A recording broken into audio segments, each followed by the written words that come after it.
Hi, I'm that Astro chap. Welcome back to the channel.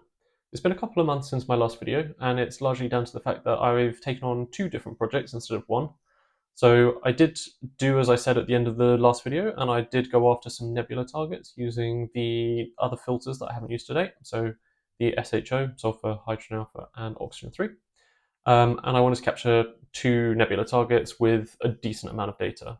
So rather than just going for like a single night, I decided that I wanted to go for multiple different nights and build up a composite image which has a lot more depth to it.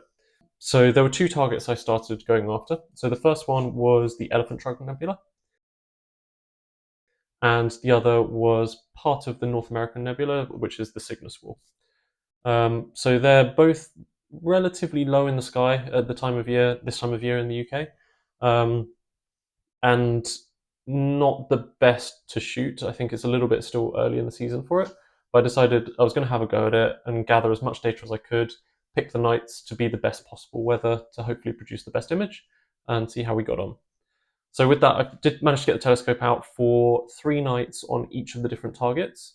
So for the Elephant Trunk Nebula, I managed to get, I think in total, about 15 hours worth of data, which when then I stripped it back and removed some of the lower quality subframes, I think I was left with just over 12 hours. And then for the Cygnus Wall, similar situation, so 3 nights worth of data. But with this one, I actually managed to capture close to 19 hours worth in total. And then again, there were some guiding issues, particularly I think after the meridian flip, I was noticing some pretty prominent star trails.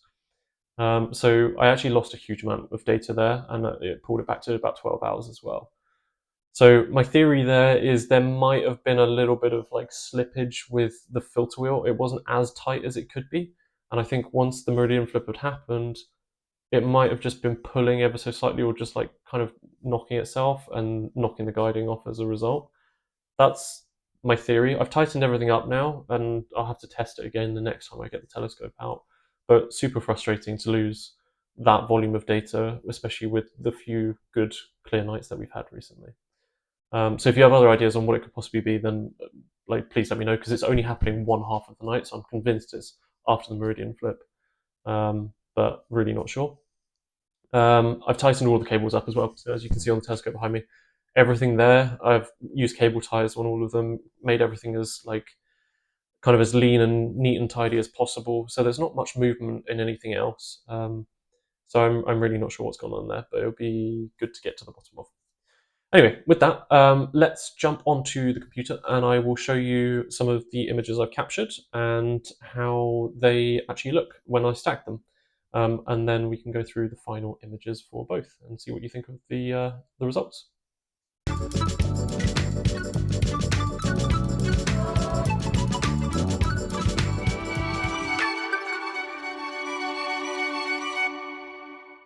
Okay, so what I'm going to go through is I'm just going to show you the stacked images that I've got for the Cygnus Wall. The Elephant Trunk Nebula, I'm not going to go through the same thing because it's not that dissimilar, but I wanted to show you this anyway.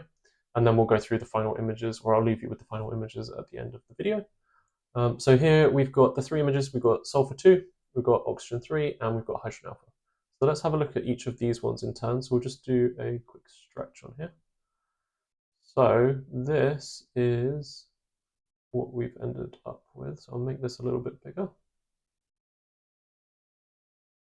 There we go.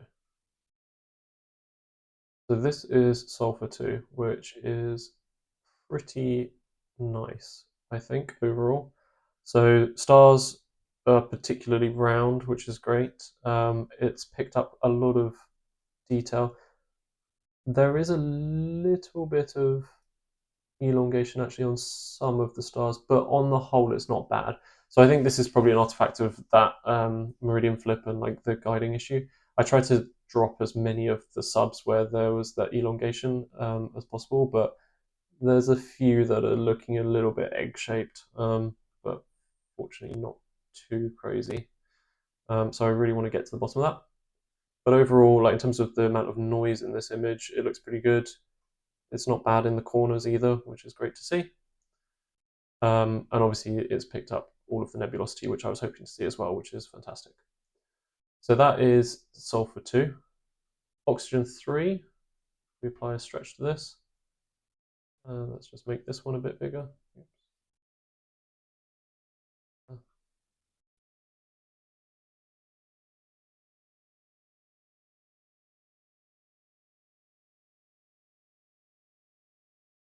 So this looks really impressive, I think.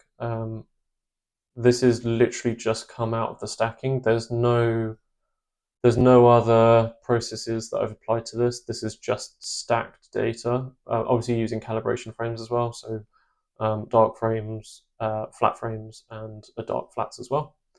But I'm really pleased with the amount of detail this has pulled out. The contrast that you can see in here is pretty nice.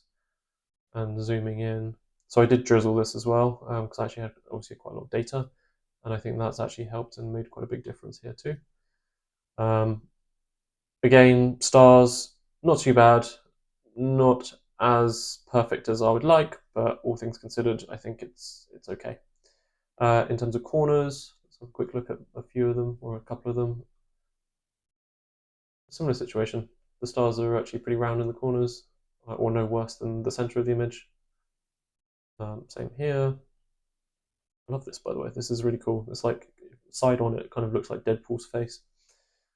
And let's just check one more. Yeah, so overall, I'm pretty happy with this. Like, I think the thing that I wanted to see was this nebulosity being pulled out, and I captured a lot of O3 data, and that's really come through. So I'm thoroughly chuffed with this one. And then the last one to have a look at is hydrogen alpha. So let's do a quick stretch on this. And what we'll do is make this a bit bigger as well. And let's zoom in. Oops, I was going the wrong way on PixInsight. Okay.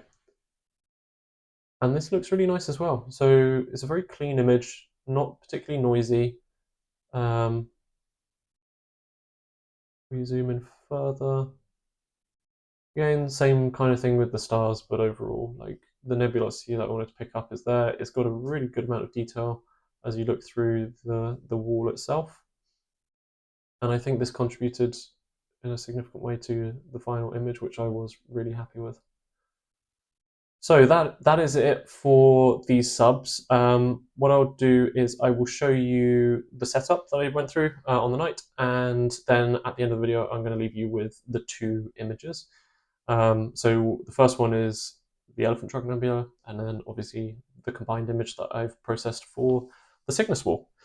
In terms of next videos, I don't know what I will do yet. I haven't actually decided. It will probably be another nebula target, but I haven't been able to get the telescope out of game since capturing these 2. This is an up-to-date kind of state of the world.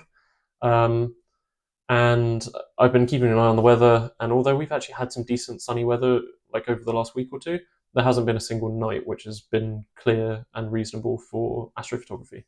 So I'm hoping we will get something soon, and obviously as and when that happens, I will share the updates with you.